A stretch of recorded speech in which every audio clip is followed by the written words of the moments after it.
On the morning of June the 6th, 1944, the largest amphibious invasion in history began. Over 150,000 Allied soldiers crossed the English Channel to storm the beaches of Normandy, France. The invasion meant the beginning of the end for Nazi Germany. This is the story of D-Day, the day that changed the world. By 1944, Nazi Germany controlled most of Europe. From the Atlantic coast to the gates of Moscow, Hitler's forces occupied nations, enslaved populations, and enforced a brutal regime of terror. Britain stood defiant but exhausted. The Soviet Union bled in the east, begging for a second front. America had entered the war, but victory was far from certain. The Allies knew that to defeat Hitler, they would have to invade Europe. But where? And how? The answer was Normandy, a stretch of French coastline defended by concrete bunkers, machine gun nests, minefields, and thousands of German troops. It was a fortress, and the Allies were going to attack it head-on. The plan was called Operation Overlord. It was the most complex military operation ever conceived. Months of preparation went into every detail. Fake armies were created in England to deceive German intelligence. Dummy tanks, inflatable planes, and false radio traffic convinced the Germans that the invasion would come at Calais, the shortest crossing point. Meanwhile, the real invasion force gathered in secret. Over 5,000 ships, 11,000 aircraft, and hundreds of thousands of men prepared for the assault. General Dwight D. Eisenhower, Supreme Commander of the Allied forces, carried the weight of the decision. If the invasion failed, the war could be lost. On June 5th, he wrote a message to be released in case of failure, taking full responsibility. Then he gave the order. Okay, let's go. The night before the invasion, thousands of paratroopers boarded planes and gliders. Their mission was to drop behind enemy lines, secure key bridges and roads, and disrupt German reinforcements. But the drops went wrong. High winds and heavy anti-aircraft fire scattered the paratroopers across the countryside. Many landed miles from their targets. Some drowned in flooded fields. Others were shot before they hit the ground. Yet, despite the chaos, small groups of soldiers found each other in the darkness. They used metal clickers to identify friend from foe. They fought their way to objectives, often outnumbered and cut off. One group of 82 men held a critical bridge against repeated German attacks. Another destroyed key artillery positions. The paratroopers were supposed to be the spearhead. Instead, they became ghosts in the night, sowing confusion and buying precious time. At dawn, the naval bombardment began. Thousands of shells rained down on the German defenses. Battleships, cruisers, and destroyers pounded the coastline. The noise was deafening. The sky filled with smoke and fire. Then the landing craft were lowered. Packed with soldiers, they churned through the rough seas toward 5 beaches, codenamed Utah, Omaha, Gold, Juno, and Sword. The men inside were soaked, freezing, and seasick. Many had never seen combat. They clutched their rifles, said prayers, and waited. As the ramps dropped, the world exploded.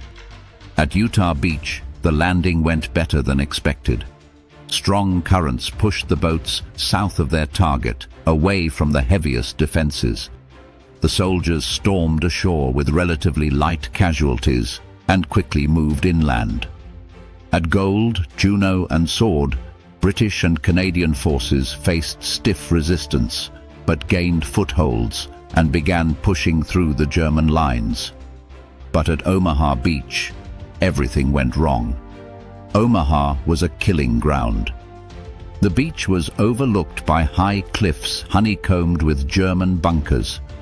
Machine guns, mortars, and artillery had clear fields of fire. The pre-invasion bombardment had missed most of the defenses.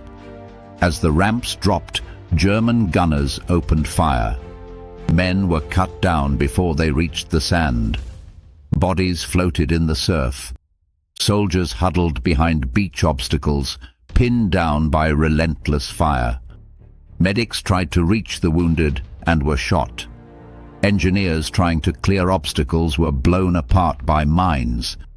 For hours it seemed the invasion at Omaha would fail. Officers and sergeants rallied small groups. "If we stay here, we die. Move forward."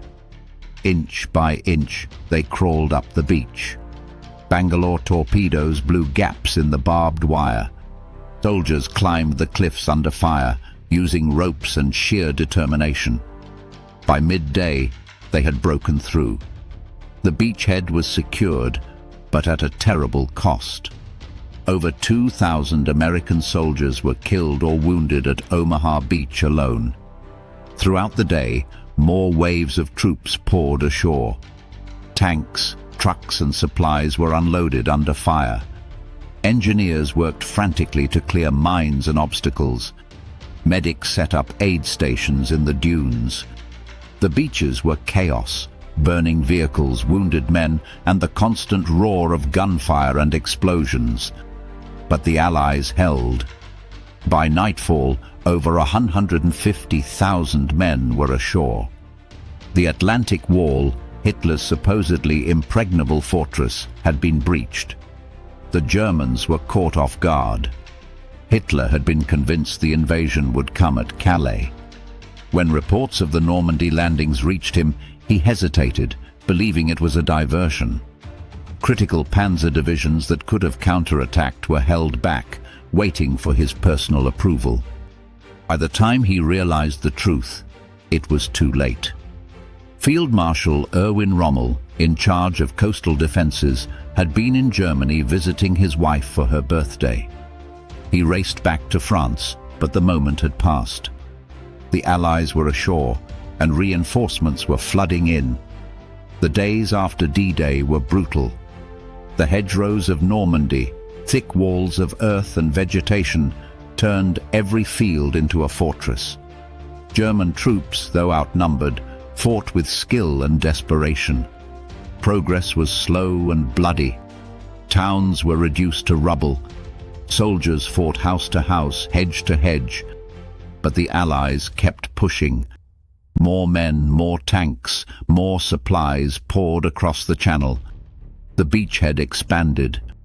Within weeks, the Allies broke out of Normandy and began the liberation of France. D-Day was not the end of the war. 11 months of hard fighting remained. But it was the turning point. The Nazis now faced enemies on all sides. Soviets advanced from the east. The Allies pushed from the west. Hitler's dream of a 1,000-year Reich was crumbling. On May 8, 1945, Germany surrendered. The war in Europe was over. The cost of D-Day was staggering. Over 4,000 Allied soldiers died on June 6 alone. Thousands more were wounded or missing. In the weeks that followed, tens of thousands more would fall. But their sacrifice opened the door to liberation. Millions of people under Nazi occupation were freed. Concentration camps were discovered and survivors rescued. The tide of history turned on the beaches of Normandy. Today, the beaches are quiet. Memorials stand where men once fought and died. Rows of white crosses mark the graves of those who never came home. Every year, fewer veterans remain to tell the story. But the memory endures. D-Day was not just a military operation. It was a moment when ordinary people were asked to do the extraordinary. Teenagers from farms and cities, from America, Britain, Canada, and beyond, crossed an ocean to fight for the freedom of strangers. Many of them were terrified. Many of them died. But they went anyway.